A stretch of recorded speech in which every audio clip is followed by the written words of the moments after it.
Hi there folks, and welcome into TK Power Sports. We have an exciting news update today because I get to tell you all about this machine, the brand new 2026 Polaris Ranger 500. This is a new entry-level offering in the Ranger lineup, which is going to be available at a more attractive price point. So in this video, we'll go over all the features and of course what it's going to cost, so make sure you stay tuned.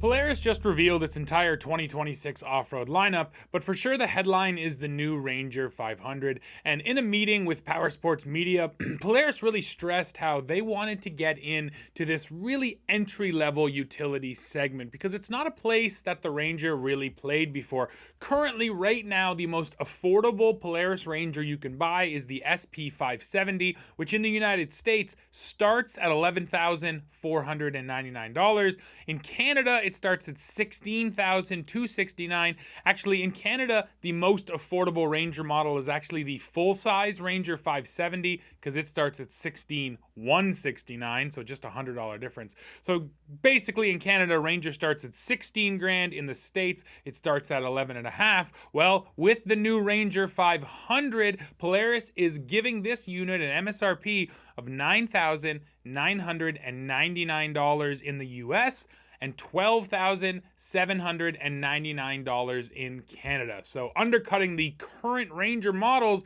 by a few $1,000s. And that's really where they wanted to get to play in this properly entry-level space.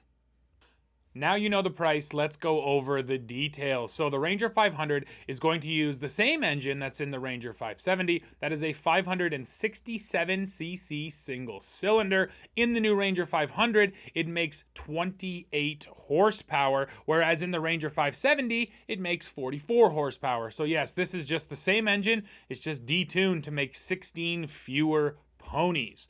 Now, if you want to talk about overall size, Polaris says that the Ranger 500 is going to come in with a width of 58.5 inches, which is interesting because the Ranger SP 570 is listed at 56 inches. So even though this is the value model, it's actually slightly wider than the existing Ranger 570.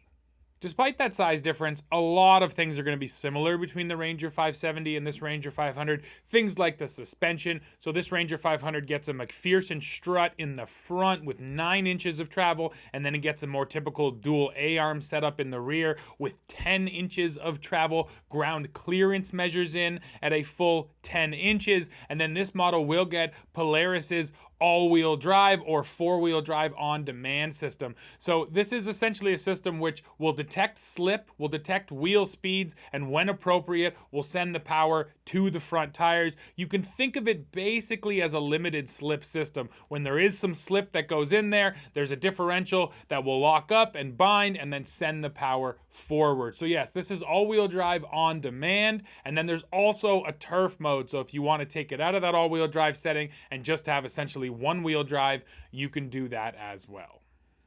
For capacities, Polaris says that you can haul up to 300 pounds in the dump bed, and yes, it is a fully dumping bed. 1,500 pounds is what you can tow with this new Ranger 500, and there is a standard 2-inch hitch receiver. Polaris also says there is a chassis integrated plow mount, so if you want to add on a plow, you can do that pretty easily straight from the factory.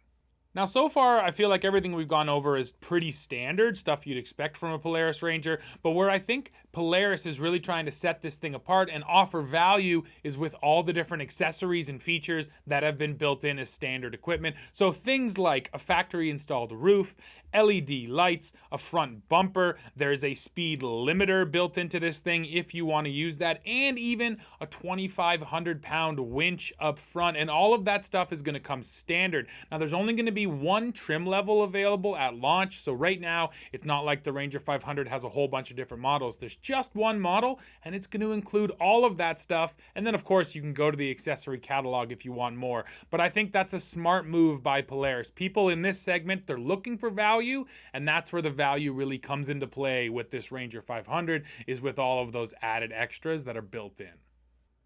So now let's look at sort of where this Ranger 500 fits into the utility side-by-side landscape. And yeah, this value segment, it has models like the Kawasaki Mule SX, the Honda Pioneer 500 and 520, but those models are both 50 inches wide. And I did ask Polaris, why didn't you go down to 50 inches? Because that's sort of the true small, tiny, lightweight value side-by-side segment, and there's a few players out there. And Polaris said that the feedback they got from customers is that most of them don't like kind of the tippy feeling of a little skinny 50-inch side-by-side. They want something a little bit more substantial. So that's why they went with 58, which pretty much makes this a mid-size unit, puts it firmly in that mid-size category. Now, comparing it to the Mule and the Honda, it's still a little bit more expensive, but if you look at a Mule SX, that starts at $8,749, but that's only two-wheel drive. Once you add four-wheel drive, the price goes up to $9,999. So yes, it's basically the same price as a four-wheel drive base Mule, and the Mule is a much smaller unit.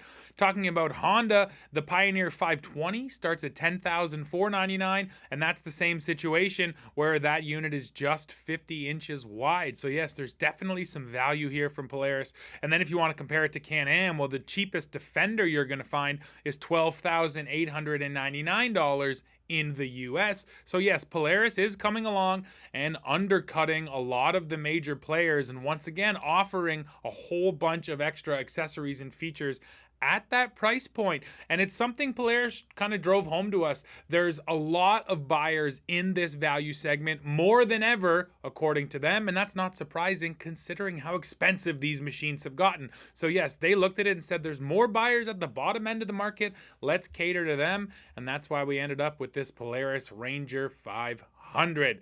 Now I want to quickly go over all of the other upgrades to the 2026 Polaris off-road lineup, which you can see right here. And yes, all of the models receive new paint and graphics.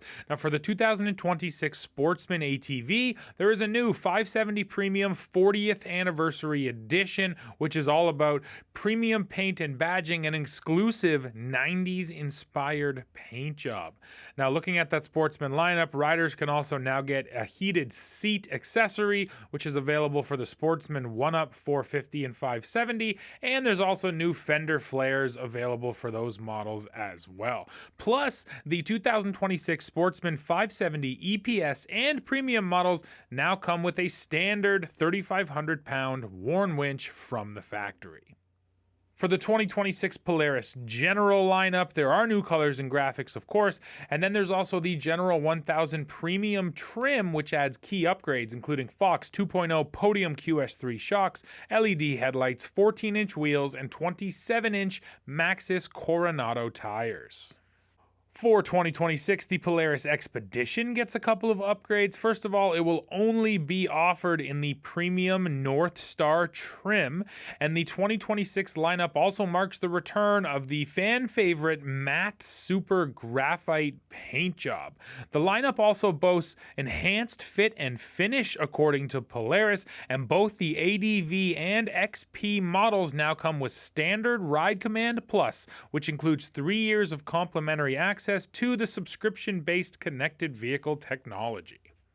For 2026, the Ranger lineup is updated too, not just with the 500, but also Polaris says the Ranger XP 1000 gets a new set of 29-inch Pro Armor X-Terrain tires.